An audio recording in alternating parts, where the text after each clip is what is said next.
और दोस्तों मैंने एक वीडियो डाला है इंस्टाग्राम पे, तो वो 1.5 मिनट का है, जो योगी जी ने एक रिसेंट लॉ पास किया है सरकारी स्कूल पे। तो मुझे लगा कि 1.5 मिनट में पूरी बातचीत तो हो नहीं पाती है, तो इसलिए मैंने वहाँ पे भी लिंक डाल दूंगा यूट्यूब का। तो इसलिए मुझे लगता है कि 4-5 मिनट में इस बात को थोड़ा खत्म करना चाहिए हमें। तो दोस्तों पहले आपको उस लॉ के बारे में बता दूं कि वो लॉ ये है कि योगी जी ने पास किया है कि जैसे स्कूल 9 बजे आना है, स्कूल का टाइमिंग 9 बजे है सरकारी स्कूल का, तो सरकारी जो शिक्षक है उनको 8:45 में आना है और अपना डिजिटल अटेंडेंस लगाना है, जो सीधे सरकार के पास जाएगी। और तभी डिजिटल अटेंडेंस आप लगा पाएंगे जब आपका मोबाइल आपके लोकेशन पे होगा। तो दोस्तों इसके सरकारी जो शिक्षक हैं वो विरोध कर रहे हैं। मेरे ये बात समझ नहीं आ रही कि सरकारी शिक्षक इस चीज का क्यों विरोध कर रहे हैं। आखिर उनका नुकसान क्या है इससे। भाई आपने नौकरी ज्वाइन की, आपकी नौकरी हुई है सरकारी और आपको टाइम से जाना है स्कूल, टाइम से आना है, तो आप ये बच्चों वाली एक्सक्यूज हमारे शिक्षक दे रहे हैं कि हमारा घर दूर है तो हमारे सड़क सही नहीं है। भाई वो सड़क सही नहीं, वो किसी की मजबूरी नहीं है। ये सरकारी स्कूल है तभी आप एक्सक्यूज दे पा रहे हैं, अगर प्राइवेट होता तो आप नहीं दे पाते और प्राइवेट में मजबूर होके जाते। यही एक नुकसान और फायदा है प्राइवेट का, कि प्राइवेट संस्थाएं इतनी आगे क्यों हैं, सरकार क्यों मजबूर हो रही है प्राइवेट चीजें करने में, क्योंकि सरकारी ऑफिसर इतने लापरवाह हो चुके हैं कि वो अपनी जिम्मेदारी समझ नहीं रहे हैं।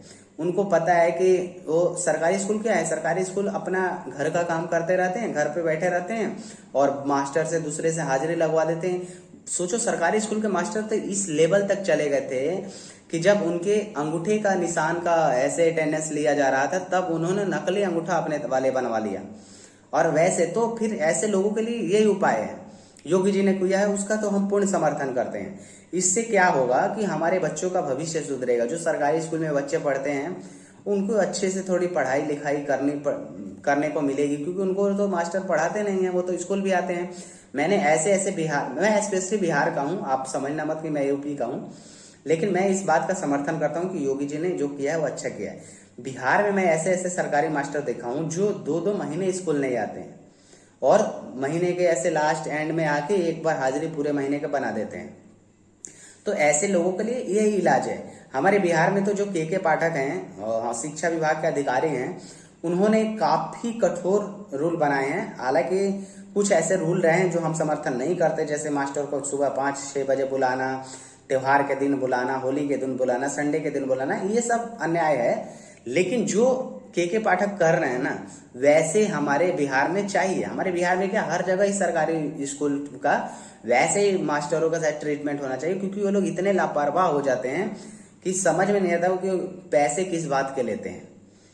सरकारी स्कूल अब जैसे टाइम से लोग आएंगे तो 9 बजे से पहले आ जाएंगे, तो 9 बजे से क्लास शुरू करना पड़ेगा, फिर लगातार 6 घंटे पढ़ाई होगी, अपने बच्चे अच्छे से पढ़ेंगे और सब लोग अपनी जिम्मेदारी समझेंगे। लेकिन ये लोग इतने विरोध कर रहे हैं। सबसे पहले तो ये लोग आराम से सो के उठते हैं, फिर 8-9 बजे स्कूल के टाइम है, 9 बजे निकलते होंगे घर से, 10 बजे तक कोई पूछने वाला नहीं रहता है। लेकिन अब वही जवाबदेही मांग रहे हैं योगी सरकार, तो ये लोग विरोध कर रहे हैं। लेकिन मेरे को सरकारी शिक्षक के बारे में, सरकारी शिक्षक तो भगवान समान होता है यार, कोई भी शिक्षक हो, लेकिन शिक्षक लोग ऐसी बात का विरोध कर रहे हैं कि केवल टाइम से आना जाने का सरकार बोल रही है, तो इसमें कुछ गलत नहीं है। अगर सरकार पैसे दे रही है तो सरकार इसका पूर्ण रूप से उन लोगों का उपयोग करेगी, ये सरकार की जिम्मेदारी बनती है। सरकार अगर लोगों के लिए पैसे उनको दे रही है, सैलरी दे रही है, तो बच्चों को उस टाइप का शिक्षा मिलना चाहिए। बहुत सारे ऐसे 9th-10th के बच्चे हैं जिनको ढंग से हिंदी तक पढ़ने नहीं आती सरकारी स्कूल के, और इसके जिम्मेदार किसको कहेंगे, कि उस बच्चे को ही जिम्मेदार ठहरा देंगे कि बच्चे ही नहीं पढ़ पाते, बच्चे ही अनपढ़ है, कमजोर है। भाई जो बच्चा पढ़ने में तेज होता है उसको तो कोई भी पढ़ा देता है, जो कमजोर है उसको पढ़ाने में शिक्षक का ज्यादा महत्वपूर्ण भूमिका होनी चाहिए। तो इस बात के शिक्षक विरोध कर रहे हैं कि उन्हें टाइम से जाना, मतलब नहीं, हम थोड़े इनके आईक्यू से भी परेशान हैं यार, कि एक शिक्षक होके बच्चों वाली स्किल्स दे रहे हैं। आप सोचो दोस्तों, अगर ये प्राइवेट स्कूल में होते तो ये स्किल्स चलता, कभी नहीं चलता प्राइवेट स्कूल में, क्योंकि प्राइवेट स्कूल को आपके काम से मतलब है, उनको आप क्या हो उससे मतलब ही नहीं है। आप टाइम से नहीं जाओगे, आपके जगह पे दूसरे ले लेंगे।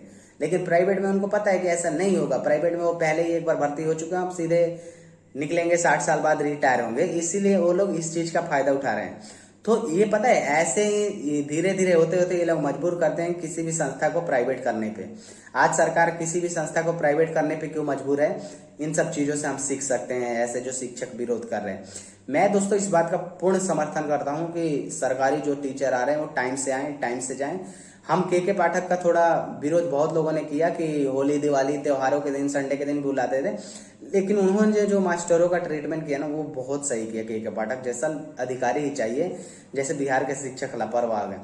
बिहार के शिक्षक अपना बिजली बिल वगैरह ये सारा काम बंदों से करवाते हैं, इस सरकारी स्कूल के बच्चों से। वो लोग पढ़ाते वढ़ाते कुछ भी नहीं है। आपने एक साउथ का मूवी देखा होगा गीता रानी, आप देखना कितना अच्छा मतलब सरकारी स्कूल का जो व्यवस्था है ना उसको दर्शाया गया है, और वो भी दिखाया गया कि अगर गीता रानी जैसी कोई प्रिंसिपल आ जाए सरकारी स्कूल में तो सरकारी स्कूल प्राइवेट को भी फेल कर देंगे। तो दोस्तों इस बात का आप सभी लोग समर्थन करें, और मतलब ना शिक्षक चाहे कितना भी विरोध करे, कितने शिक्षक होंगे यूपी में, मामूली 1 करोड़ मुश्किल से होंगे, कितने वोट काट देंगे। लेकिन ये लोग आज 1 करोड़ मान लो आपके वोट के चक्कर में अगर योगी सरकार ये फैसला वापस लेती है ना तो आपके करोड़ों बच्चों का भविष्य ये टीचर की वजह से खराब होगा। इसलिए हम सबको योगी सरकार के समर्थन में खड़ा होना चाहिए, और हमें इस बात के लिए योगी का समर्थन करना चाहिए कि योगी जी ने बहुत अच्छा काम किया है। और हर शिक्षक को, मेरे को लगता है कि ये तो कानून बनाने की जरूरत ही क्यों पड़ रही है कि शिक्षक को टाइम से आना है। शिक्षक को तो खुद टाइम से आना चाहिए भाई, पैसे लेते हैं तो समय से जाओ। समय कोई आने जाने का टाइम नहीं देता, ये सब प्राइवेट संस्थाओं में नहीं चलता है। ये सब सिर्फ सरकारी में चौचले हैं कि आपको टाइमिंग चाहिए आने के लिए। प्राइवेट में आप टाइम से नहीं जाओगे, 1 दिन नहीं जाओगे, 2 दिन नहीं जाओगे, तीसरे दिन आपको निकाल देते हैं प्राइवेट से। बस यही मतलब अंतर है ना, क्योंकि प्राइवेट संस्थाएं दिन पर दिन तरक्की करती जा रही हैं और क्यों सरकारी संस्थाएं डूबती जा रही हैं। और प्राइवेट स्कूल के बच्चे क्यों टॉप कर रहे हैं और सरकारी स्कूल के तो मुश्किल से 9th 10th 11th 12 भी पास नहीं कर पाते हैं। तो ये चीजें हमें सोचने वाली बात है, और सरकार इस पे काम करना भी चाहती है। तो कुछ भ्रष्ट लोग और नहीं करने देते हैं, ये सब करने नहीं देना चाहते हैं ये सब, ताकि उनका भ्रष्टाचार खत्म ना हो जाए। तो दोस्तों हमें इस बात के लिए योगी जी का पूर्ण समर्थन करना चाहिए, क्योंकि दोस्तों ये सब केवल सरकारी में ही चल रहा है। इसीलिए सरकारी चीजें प्राइवेट करने पे सरकार विवश हो रही है, और यही लोग विवश कर रहे हैं। कल को अगर ये शिक्षा विभाग सरकारी हो जाता है, शिक्षक प्राइवेट हो जाते हैं, तो ये लोग बहुत विरोध करेंगे। तो उससे बेहतर है कि अपने चीजें सुधारो और टाइम से पढ़ाने जाया करो, और बच्चों की भविष्य समझो यार। अपने बच्चों को तो सरकारी स्कूल में पढ़ाते नहीं हो, खुद के बच्चे को प्राइवेट स्कूल में भेजते हैं। और जो बच्चे सरकारी गरीब बच्चे हैं, हमारे जो गरीब बच्चे ही होते हैं अक्सर जो पढ़ने आते हैं सरकारी में, उनके भविष्य के साथ खिलवाड़ करते हैं, ये बहुत बुरा है। तो दोस्तों आप लोग क्या कहना चाहते हैं इसके बारे में आप लोग कमेंट में जरूर बताएं, और वीडियो अच्छा लगे तो चैनल को सब्सक्राइब करें और वीडियो को शेयर करना ना भूलें। धन्यवाद दोस्तों।